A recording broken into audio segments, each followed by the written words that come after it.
The overall aspect is lawyers are fearful of retiring, and that's keeping them from kind of taking these steps in succession planning. And so many lawyers don't know what they would do if they did, retire. And then when you put it off too far, time becomes the liability and those crises can happen.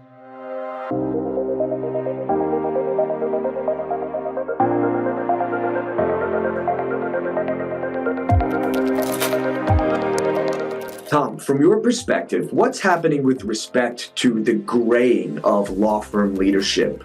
Are firms heading towards a leadership crisis due to the lack of succession planning? I do believe firms are heading towards a crisis of sorts for lack of leadership, next generation leadership. As attorneys are kind of proven, they are working twice as long as normal everyday other business owners, right? So they're staying on.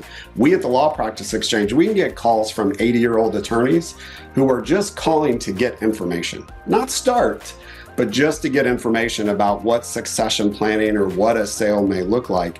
I think that's a scary place to be, especially when you look at the stat that only 1/3 of law firms really truly have a succession plan.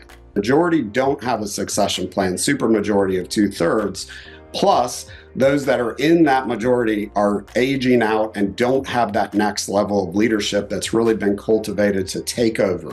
And so that's part of the reason that we, created the marketplace and really believe in this open market concept, is because the goal is to find those opportunities quickly.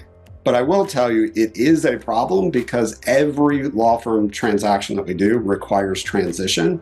And for this leadership that's hanging on too long and doesn't have the ability to transition to the next, based on time, health, other aspects, it is going to be a problem. We see that, Ari, and you probably can see it in, other aspects, even in these plaintiff firms that have one owner, but are very large, significant plaintiff firms.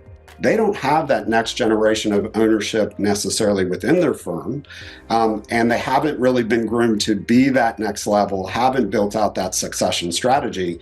So when a health event or otherwise happens to that 75-year-old large law firm owner, that is a crisis. And I think that crisis, can be solved, but it also comes with loss of value based on the timing and everything else, if there cannot be that, well thought out transition plan.